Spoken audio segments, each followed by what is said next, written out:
So if y'all been following us on Instagram and Facebook, y'all notice that Mrs. Nakid Gardener has been growing a lot and stuff to get us ready for the spring season.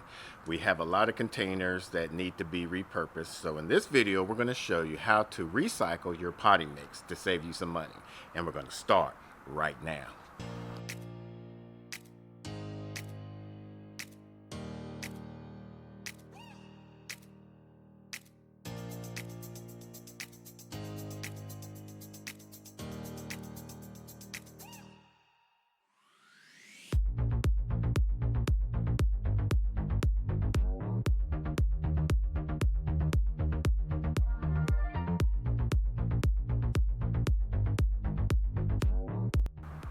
What's going on YouTube Gardener? This your boy Sydney from the Nakid Gardener channel.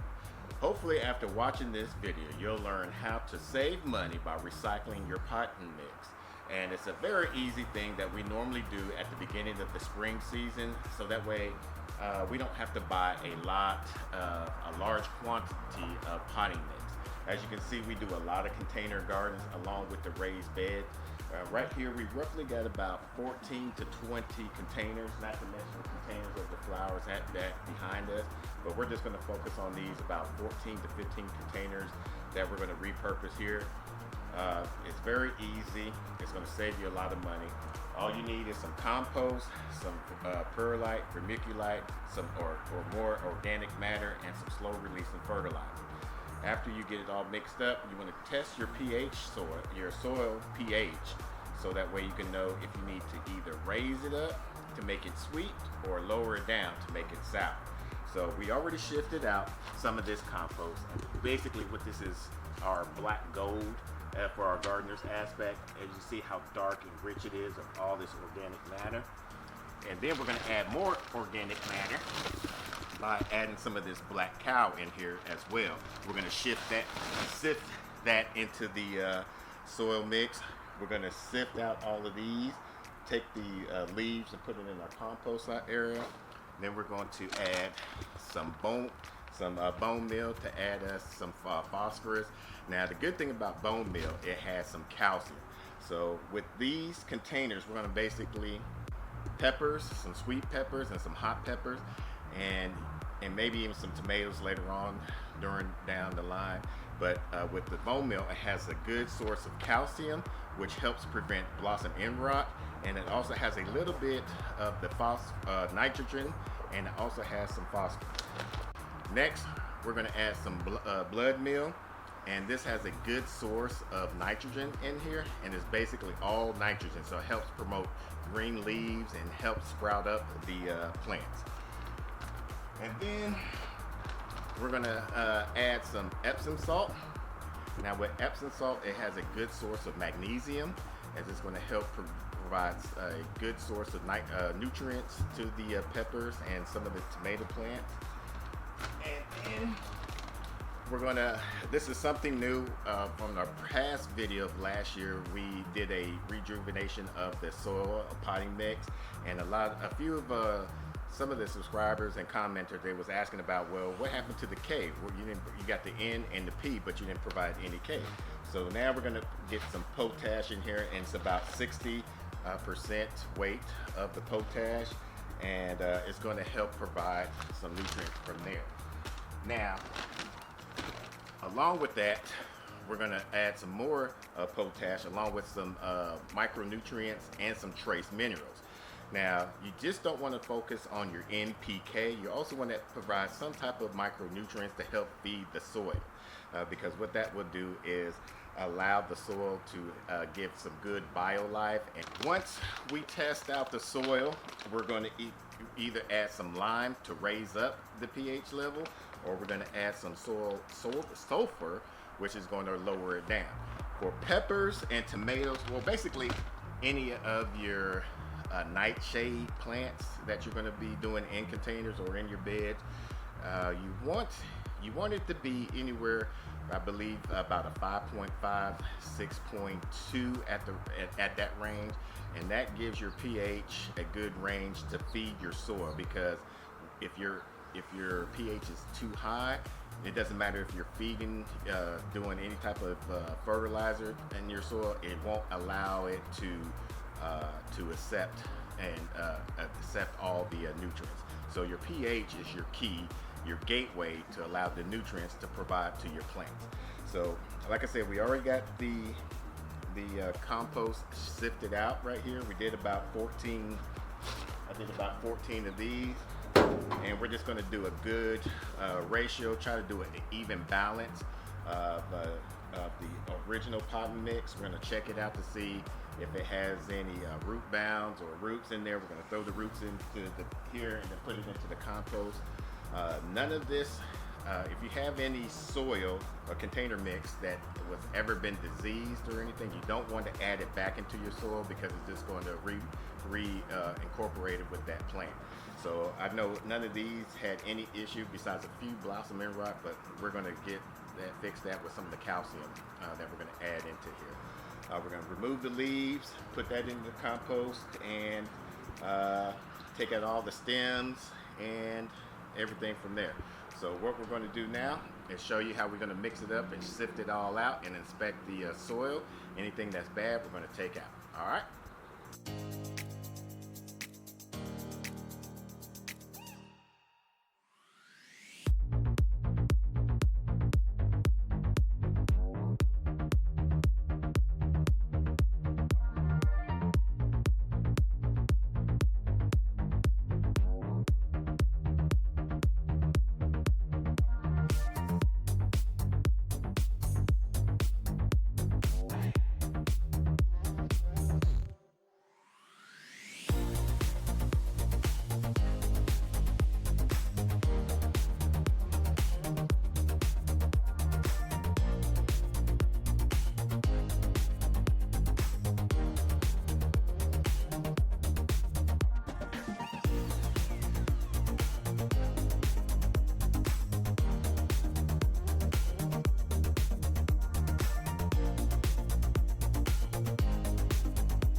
All right, so we got this all mixed up and it's looking like a good premium potting mix right here. It's soilless, so we don't have to worry about any wood chips that you normally would get in your normal potting mix area. And the reason why we mix these up and make our own and rejuvenate our own is for the simple fact that when you get like a 20 to 30 quart potting mix, they can run anywhere from $9 to almost $15, and about one bag of those will fill up about two of these containers, and that just costs a lot of money. Where we make our own compost, which is free of charge. The cow manure is roughly about anywhere from $4 to $5, maybe even $6, depending on your area. The perlite and the vermiculite, yes, it's anywhere from $15 to $21, but as you can see, we don't use that much, and it carries on throughout the year. So we probably use maybe like $1, maybe $2 worth out of that. Bone meal, all these other slow releasing fertilizer, they're something that you have on hand, or at least you should have on hand. But those roughly range about $7, and the amount that we're going to be using is probably going to be even less than $1 per each one of them, depending on how it goes from there. So now we're going to be adding the slow release fertilizer.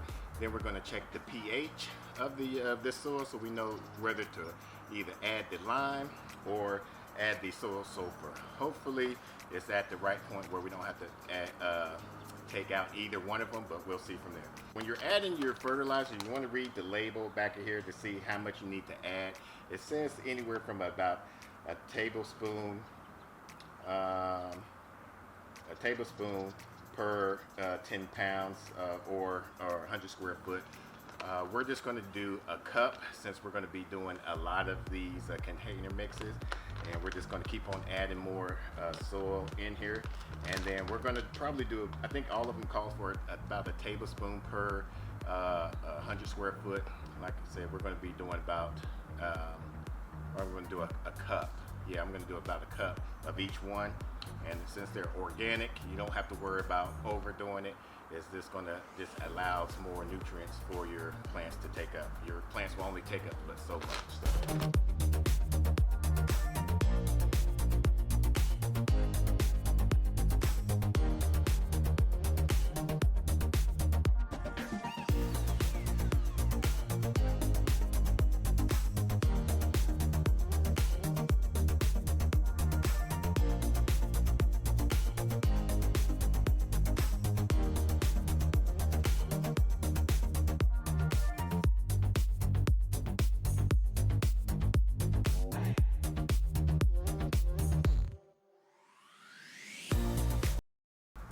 Alright, so we got it all mixed up. Now we're going to check the pH level. This is something that we just picked up from Amazon. I put the link in the descriptions down below. This is supposed to give a decent, accurate meter so that we can test our pH soil. You've seen our previous videos of testing the pH where we have to take a little bit of the soil of every part and go at least about anywhere from 4 to 6 inches. Mix it with distilled water and wait and do a color code match. It takes some time. With us having all these beds and stuff, we found that this one should provide us a nice metric to gauge our pH. And right now we're probably high, where it's considered sweet. The higher the alkaline, the pH is considered sweet. So we're roughly almost like a 7.8. That's the only bad thing about this. I wish there was a digital meter that was out on the market, but this kind of tells us that we need to lower it down. So what we're going to do is from this sulfur, it says that you want to add roughly about 1 pound to 2 pounds per 100 square foot. Now for a pound, it's considered almost 2 cups. We don't want to do that right off the bat.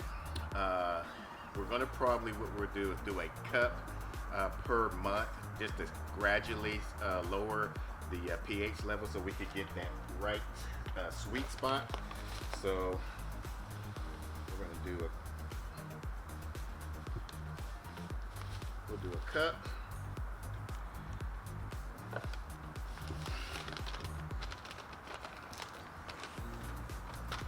And if you do about every probably anywhere about a cup to every 2 weeks, it should take anywhere about 6 to 8 weeks to get to the right level where I want it at. You just have to kind of gauge off of your own pH meter, whatever that you have to gauge and measure your pH levels, and kind of go from there. There's other things that you can help lower your pH levels. You can use peat moss. You could use the sulfur, a soil acidifier that you can use to kind of make your hydrangeas turn colors. You can also use rainwater that has some acidic levels into there. That's why after every time it rains, you notice that your plant does a lot better and looks a lot more vibrant. So, but we're just going to use this soil sulfur just to see how this goes, and we'll just gradually increase it by then.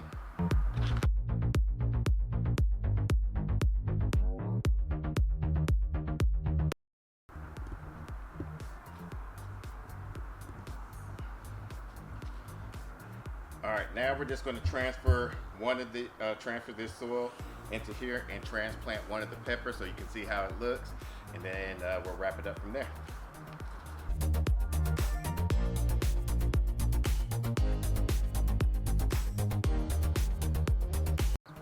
All right, So Mrs. Nakid Gardener started these shishito peppers, and the reason why we started growing these last year, they grew prolific for us. They were amazing. We harvest off of these like non-stop, and these are just looking so beautiful right now. And there's got some flower buds already on there, so we're excited to be planting these. So as you can see, I didn't fill it all the way up to the top. And the reason for that, when you water it, you don't want to have any kind of overspill. It's already moist, so before you transplant, you always want your soil to be nice and moist. That way it helps alleviates and decrease the chances of any air pockets. And then when you water it again, it also helps with the water pockets as well. So we're going to just kind of keep it at its root level here.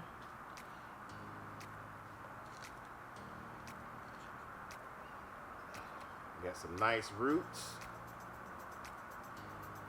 And we're going to just backfill it, press it down, and then we're going to rinse and repeat.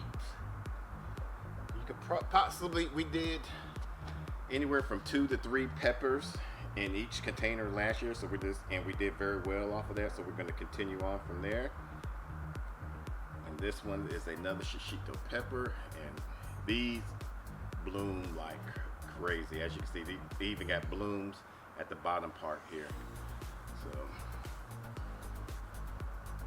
got some nice healthy roots. Kind of tease these a little bit. These are a little bit thicker than the other one. We're starting these a little bit earlier than we did last year. Yeah.